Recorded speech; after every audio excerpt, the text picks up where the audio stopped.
So, good day. So, ngayon naman, ang may focus natin is about expressions. So, an expression in a programming language is a combination of explicit values, constant variables, operators, and functions that are interpreted according to the particular rules of precedence and association for a particular programming language, which computes and then produces or returns another value. This process, like for mathematical expressions, is called evaluation. The value can be of various types, such as numerical, string, and logical. So, for example, 2 plus 3 is an arithmetic and programming expression which evaluates to 5. A variable is an expression because it is a pointer to a value in a memory. So, y plus 6 is an expression.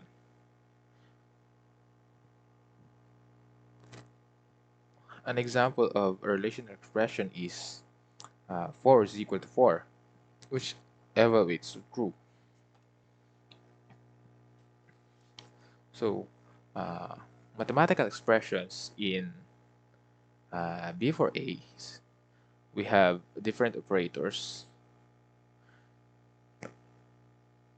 We have addition, subtraction, multiplication, division, modulo, and exponent or to the power of. So, para magamit natin ito, no? So, we have to understand mathematics. For syempre, si addition, it does add, subtraction, it subtracts. Multiplication, division, and modulo. So, mapapansin natin, meron tayo dito tinatawag na precedence level. So, yung precedence level, dito natin malalaman sino ba yung dapat nating unahing i-evaluate. So, ang first level, we have power, which is uh, ito yung nagsasabi kung ilang beses natin siyang i-multiply sa kanyang sarili. Okay, modulo is the result of the division of the first number to the second number. And ang nagiging result niya lang naman is ano yung remainder. So, yun namang division, syempre, divide mo lang yung unang number sa second number. And multiplication, times mo lang sila. And so, yung multiplication, division, and modulo, kahit alin sa kanila unahin mo na i-evaluate, it doesn't matter. But first, kapag meron ka nakita na power or naka-raise ang isang number, dapat siyang unahin mo kasi ang precedence level niya is 1. And then, addition and subtraction, which is level 3 precedence. So, siya naman, gagawin mo lang siya after mong ma-evaluate lahat ng power and lahat ng multiplication, division, and modulo. Yan. For example, precedence level in an expression, operations with level 1 are evaluated before operations with level 2, which are evaluated before operations with level 3. So, sabi nga natin kanina, inuuna natin si power i-evaluate bago natin i-evaluate ng either division, multiplication, or modulo because those three are level 2. And inuuna natin i-evaluate ang modulo, multiplication, at division kaysa sa level 3 operation which are addition and subtraction. So example, we have 4 plus 3 times 3 plus 2 is equal to 21. So the result would be like 5 times 3, which is 15, plus 4, which is 19, plus 2, which is equal to 21. And therefore, it becomes 14 plus 15 plus 2.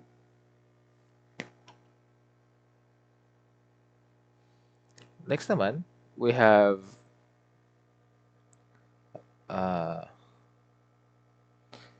itong ating groupings. So, yung groupings kasi, sinasabi niya na kaya ito nakagrupo is ito yung unahin mo. So, unahin mo muna silang gawin bago mo sila i-perform yung operation na nasa labas nila. For example, 4 plus 5, nakagroup sila. Merong multiplication ng results nila kaya sila nakagroup. Yung result nila ay multiply mo sa result ng 3 plus 2. So, 4 plus 5 is 9 times 3 plus 2. 3 plus 2 is 5. So, it will become 9 times 5, which is equal to 45. Ito namang sumunod, we have the power. Yan. So, it means 4 plus 5, kasi nakagrouping sila. 4 plus 5, which is equivalent to 9. 9 raised to 2 times 3 plus 2 is equal to 9 raised to 2 times 3 plus 2, which is 5. So, ito na siya. Then, after that, so, we have to multiply the 9 by itself, or we have to multiply 9 times 9 because ito, yung number dito na naka-raise, which is the power, sinasabi nito is ganito karaming 9. So, meaning meron tayong dalawang 9. So, isang beses mong i-multiply yung 9 sa kanyang sarili, which is 9 times 9 is 81 times 5, which is also equal to 405. So, ganun din naman dito. We have power. So, ito kasi nakikita lang natin to in a normal mathematical equation. Pero ganito yung pagkaka-perform or yung paggawa sa kanya. Samantala sa B4A, we have to type power, open parentheses, 4 plus 5, or ito yung first expression, comma, and number 2, which is ano yung power na ilalagay mo. Ilang beses niyang i-multiply yung number sa kanyang sarili. Okay, and then times, siyempre, ibang operation na to, no? Siya, times a grouping of 3 plus 2. So, next naman, we have 11 mod 4. So, ang ginagawa lang dito is yung 11, dinidivide nyo sa 4. And then, lahat ng matitira doon, that would be the answer to a modulo. Or, kinukuha nyo yung remainder.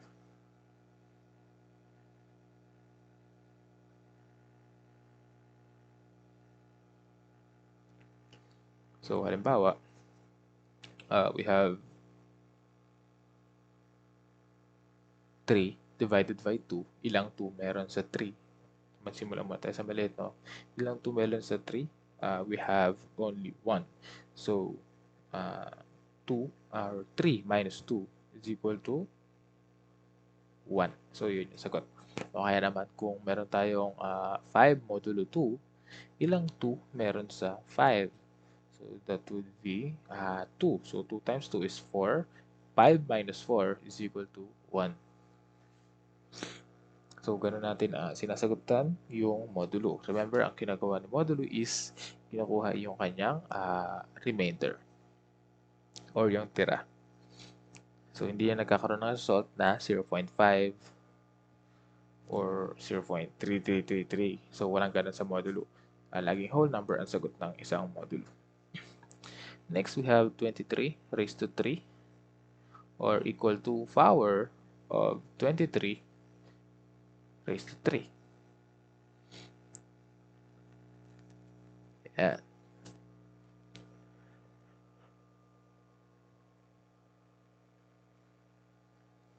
So, then this one, tandaan natin, meron tayong groupings na ginagamit sa isang mathematical expression. It means to do it first or to subdivide the expression. Sabi niya, mas mahalagang unahin mo itong nasa loob nito bago mo siya i-multiply sa mga nasa labas nila. So, yung groupings of an expression is depende na lang yan sa kung ano ba dapat yung gusto mong lumabas na result. Halimbawa, ang isang negative 2 squared is equal to negative 4. Pero kapag ka ang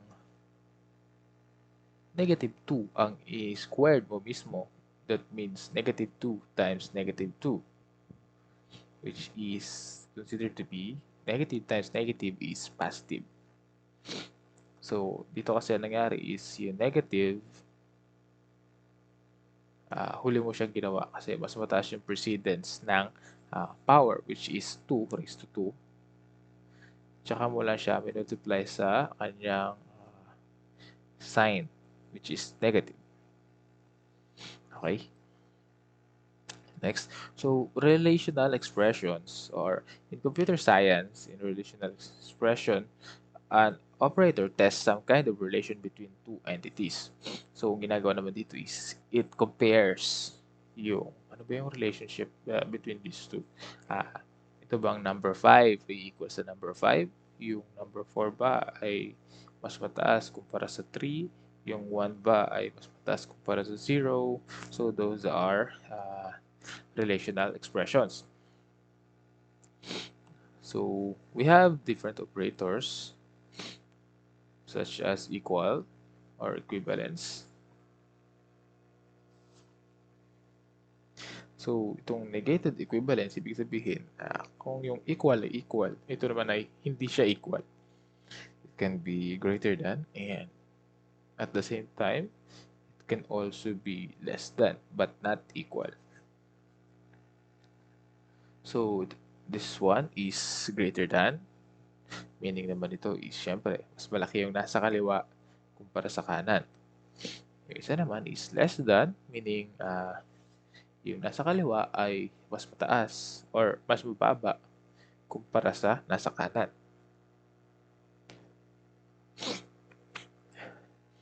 Ito namang greater than or equal to, meaning na yung nasa kaliwa ay maaaring mababa o kaya naman maaari ding equal siya sa nasa kanan. Yung panghuli, we have less than or equal to. X can be either less than or X can also be equal to Y.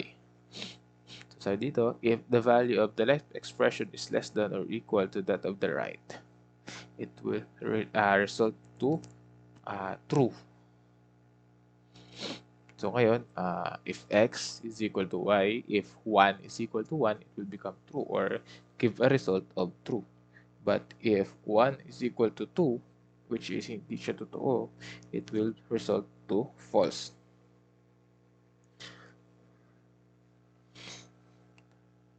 So, ganun lang siya, di ba? Boolean expressions. So, in computer science, a Boolean expression is an expression that produces a Boolean value when evaluated. One of true or false. A Boolean expression may be composed of a combination of the Boolean constants true or false, Boolean type variables, Boolean valid operators, and Boolean valued functions. So anything that can give value of true or false will be a Boolean expression. Okay. So Boolean operators are used in conditional statements such as if, then, and select case. So mamaya natin pag-aaralan yung formatting ng if, then, at select case dito.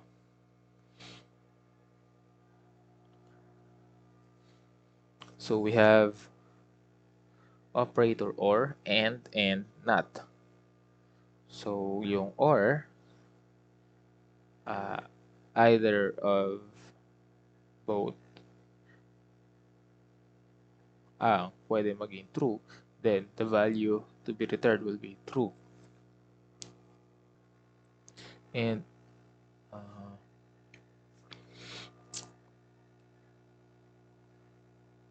so ngayon kung ano man yung nasa kaliwa or kanan, they can be any of those two would be true, then the value would be true. But if they're both false, pareha sila magiging false, which means the value of the expression is false. So ito yung halimbawa ng isang and or. So kapag ang x or first value is false at ang second value ay false, sa or ang magiging result niya is false. Pero sa and, kapag ang first value ay false at ang second value ay false, it will be false. So, ang pinakaiba kasi ni or sa and, si or dapat kahit alin dun sa dalawa or pwede kasi dumami ano, A or B or C or D or A. Kahit alin dun sa lahat na nasa listahan ang mag-true, ang result niya magiging true. Pero si and, nire-require niya na dapat lahat ng expression to be evaluated ay dapat maging true bago siya magbigay ng true na value or mag-result sa true. For example, basahin mo natin ito. So, the result of expression x and y based on or and end. So, sa or, we have true and false, it will become true. We have false and true, it will become true. We have true and true, it will become true. Samantalang kay end naman, meron tayong false at false sa x and y, si z ay magiging false. True and false, magiging false. False and true, magiging false pa rin. Bago lang siya magkaroon ng result na true, kailangan lahat ng expression to be tested ay parehas na naka-true. Okay? So, halimbawa, using or.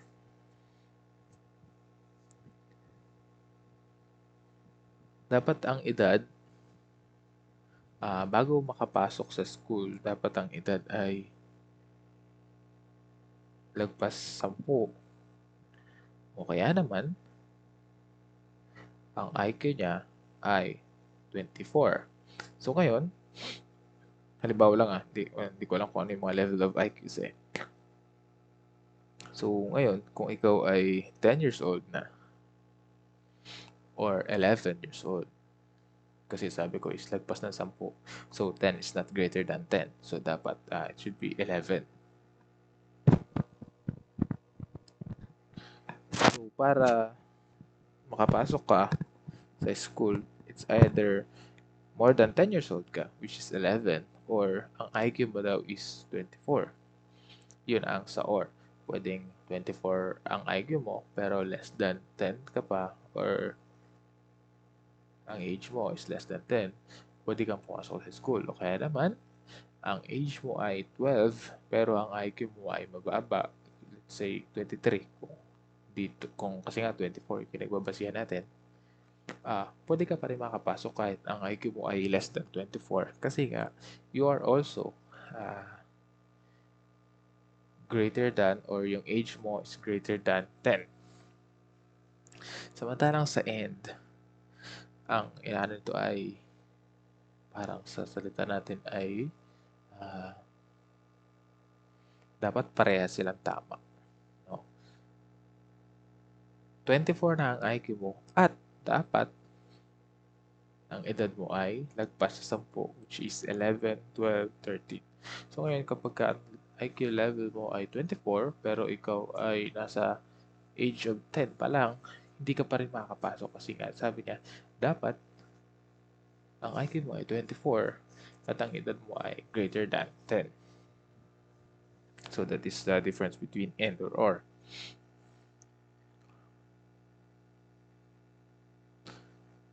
Okay, so that is for our expressions. We have Boolean that returns true or false. We have relational expression it also returns true or false, no?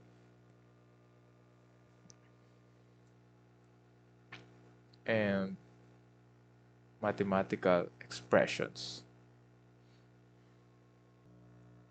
Okay, so ngayon naman, we're going to proceed with conditional statements kasi it's more to be used with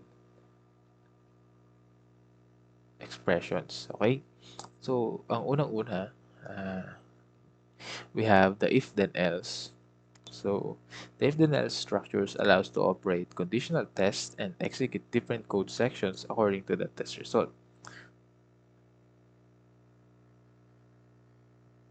So ang general na kanyang format ay or syntax, we have if, then test expression can be either if x is greater than 1 or if age is greater than 2. Then, sa ilalim nun is, ano yung mga gusto mong gawin? Ano mangyayari kapag ang age niya is lagpas sa ganito? Then, we have else if, or kung sakali na gusto mo, else. Ngayon naman, kung hindi tama yung unang test condition, which is x is equal to 2, mag-else ka, tapos yung else, gusto mong i-test ulit kung sakali na if x is greater than 3, then, ano yung gusto mong gawin? And lastly, we have else uh, kung hindi siya greater than 2 at hindi rin siya greater than 3. Okay? So that would probably be less than 2. So the if then else structure works flows as follows. When reaching the line with if keyword, test 1 is executed. So ito-test niya yan kung ano man yung expression ilagay mo dyan. Okay, so siguro mas maganda kung magbigay tayo ng example.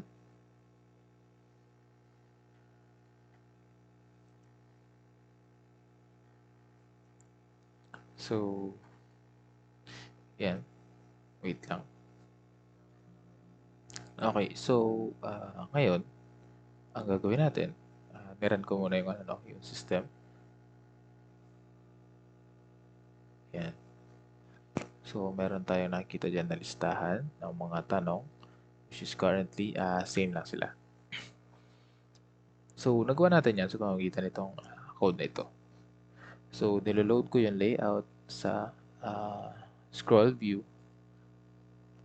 na panel or sa panel sa loob ng isang scroll view. Tatandaan natin, yan yung ginawa natin last time. No? So, ngayon,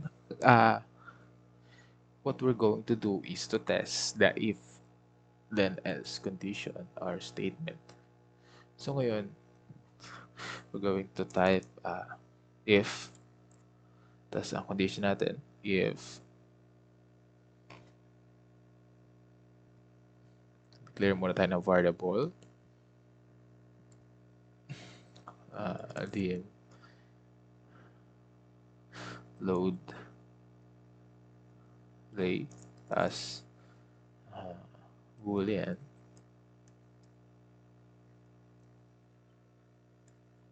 is equal to true. If load lay, then else. So ngayon, sabi ko dito is, declare ako ng variable at ang type niya is true. Sabi ko, if load lay is true, then ito yung gusto kong gawin. And kapag hindi naman siya true, meaning siya ay false, ito yung gusto kong gawin. So currently, what we're going to do is, lipat natin ito rito. And, so ngayon, ang code natin is if load lay is equal to true, then gawin mo to. Ibig sabihin, i-load layout mo sa panel, sa loob ng scroll view, yung lay questions, and yung panel.height is gawin mong LBL and.top. So, meaning yan is ilo-load nito. So, ngayon, kapag naman ang load lay ay false, maglalagay tayo ng toast message.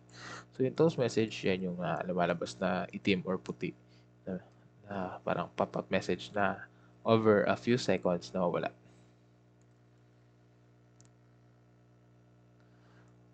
Walang ilo-load. Yan.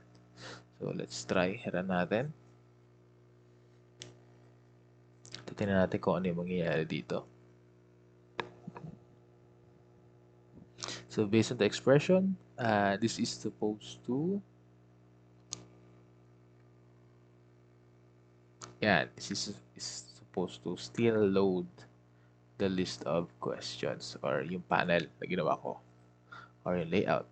But, if load lay, yun natin false,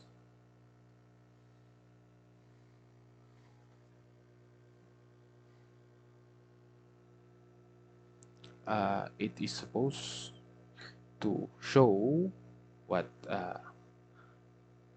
the toast message. So, copy natin. Yan. Lumabas lang yung isang toast message which is walang ilo-load. So, yung toast message, ang ibig sabihin na naman nun, isa yung pop-up message. No? So, anong nangyari sa atin is ito. Dahil ang ating load lay ay false, hindi niya ito binasa or hindi siya nag-execute. Dahil pwede wala itong i-execute once that load lay is equal to true. And kapag hindi siya true, matik, it would be false. Okay? And meron pang isa naman is para ma-execute natin to without changing the value of the load lay. Gagawin lang natin. So, maglalagay tayo ng equals false. So, ang magiging test expression natin dito is hindi lang si load lay, kundi if load lay is equal to false. So, sabi niya, kapag si load lay ay equal sa false, which is currently, ito ay true. Dahil ang value talaga ni load lay ay false. So, if load lay is equal to false, then, gawin mo to. Ngayon, kung hindi naman siya false, sabi ni else, kung hindi siya false, which would mean siya ay true, gawin mo to. So, try natin i-run. Remember, hindi natin binago ang value ni load lay na nanatili siyang false. But ang binago natin is yung conditional statement or test expression, which is, sabi niya, kapag ang load lay ay equal sa false. Which is currently, ito ay naging true dahil ang load lay talaga ay equal sa false. So, false is equal to false. Yes, it is true.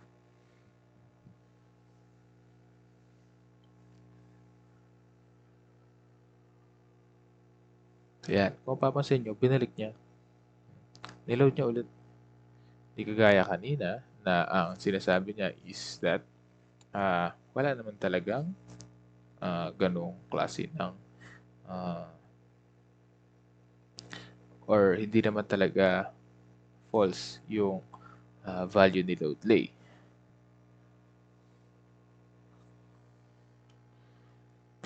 Okay? So, ngayon, palitan natin siya. Paano naman kung hindi siya boolean lang? For example, age.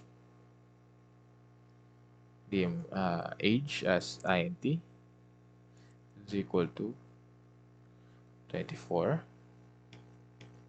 If age, sabi nga natin kanina, no, marami tayong mga mathematical expression or logical expression or Boolean expression.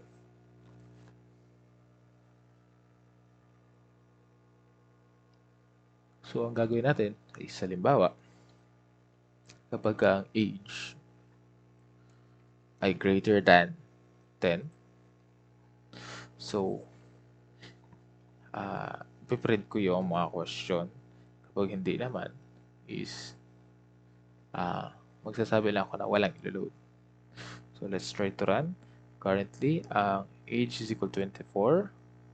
Is age or 24 greater than 10? So, it is true. So, dapat display niya kung ano yung laman ng isang lay question dahil yun yung pinrogram natin to be executed or siya yung command line or expression na nasa loob ng isang statement which is yan, which is true. Okay? So, run natin. Oops, wait lang. Debug.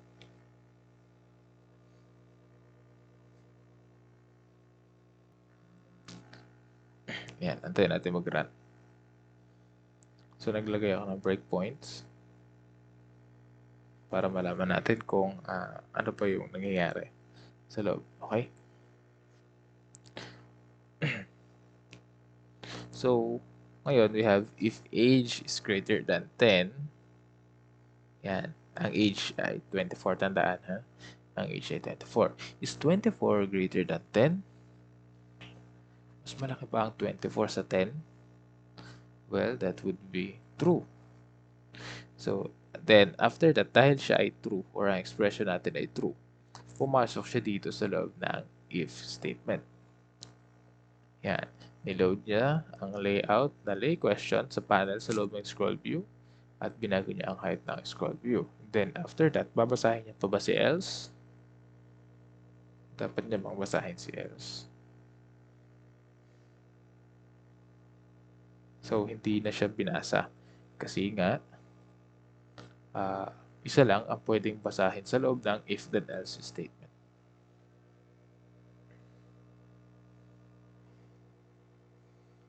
Okay, so one of the method to or ang isa pa which is if then else if else. So yung isa naman else if. So parang maglalagay ka lang ng isang if condition pa ulit sa loob ng isang else.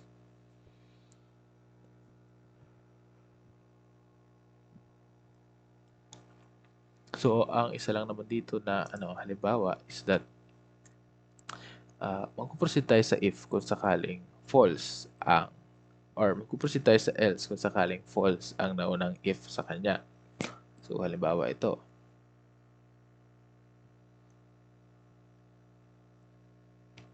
Yan. If age is greater than 10, mapupunta lang tayo dito sa else if kapag ang age ay hindi greater than 10. That means it can be either 10 or less than 10. So, else if, ngayon, test ulit natin si age. Age is less than 0 or 5. Then, maglagay tayo ng isa pang else. So, ngayon, ang reading natin dito is that if age is greater than 10, gawin mo to, else, hindi siya greater than 10. So, it would be 10 or lower. If age is less than 5, then, natin itong less than 5. Ngayon, kung hindi rin siya less than 5, so hindi siya greater than 10 at hindi rin siya less than 5, maglagay tayo ng isang toast message saying that okay, so kung siya ay hindi greater than 10 at siya ay less than 5 or hindi siya less than 5, So, malamang siya ay less than 10, less than or equal to 10, but greater than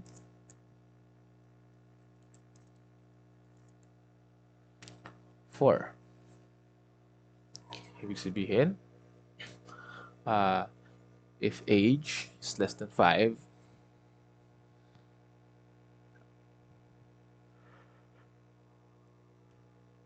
mag-produce siya ng output which is less than 5. Ngayon, kapag hindi naman siya less than 5, mag-produce naman siya ng output na less than or equal to 10 but greater than 4. So, it is supposed to be 5 to 10. So, that is the value of age.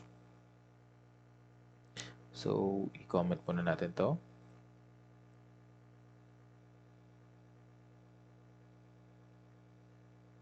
Yan.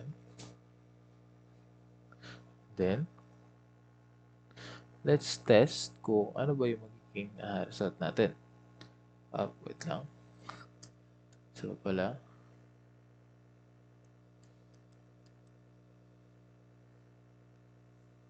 Greater than 10. Yan. So, 24 is, what is it?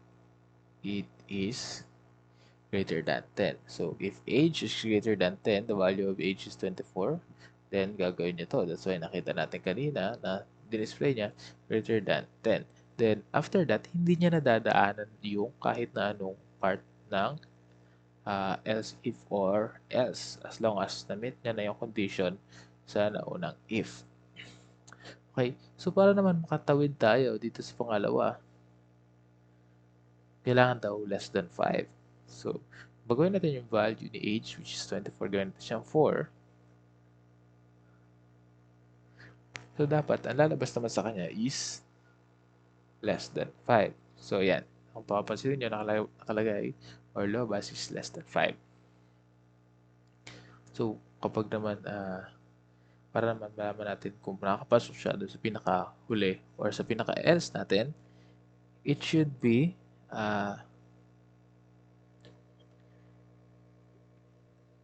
less than or equal to 10, but should also be greater than or equal to 5.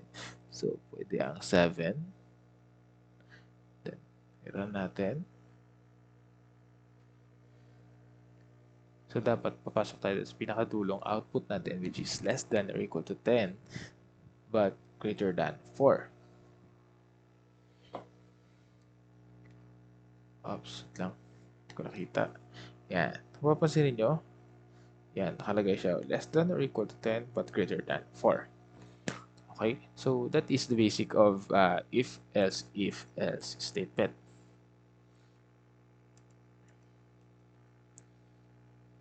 So, next, we will be proceeding with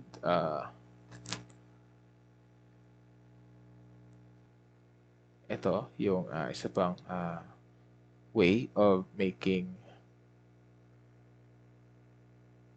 if. So, yung single line if. So, siya.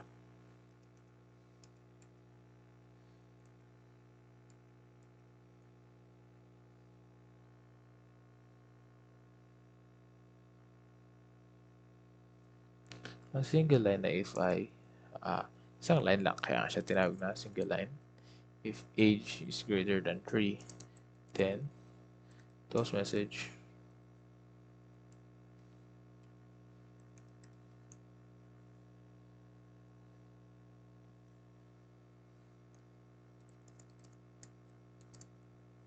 so ang kagandahan nitong if na to is ganito lang talaga siya, isang line lang siya, hindi siya nagko-consume ng sobrang habang line of code. Nagamit lang naman ito kapag gusto mag-test ng expression that is isa lang or pwede nating maigsi lang. Isa lang yung gusto mong gawin. Hindi mo kailangan mag-execute ng maraming lines of codes after mong ma-met yung condition. Okay. Next, we have uh, pinakamaigsi na if then else. Yan. So, yung una, we have if then or and if. Next, we have single line. Next, we have if else or if then else. And yung if then else na same line. So, hindi lang siya ganito. Pwede ka pa maglagay ng else, toast message,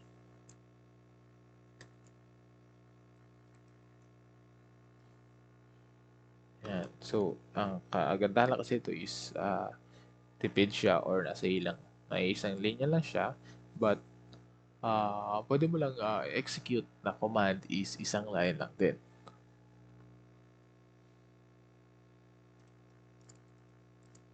Yan. So, lagyan natin ay 3. So, it should be less than 4. Ay, ito.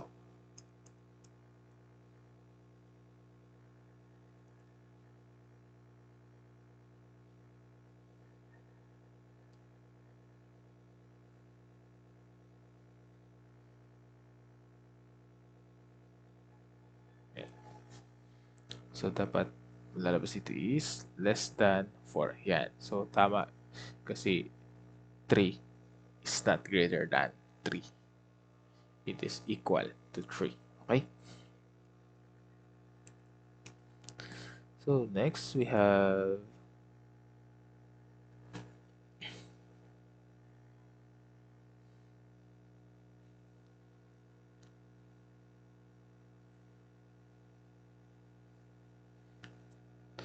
okay, so lagpasan na natin yan.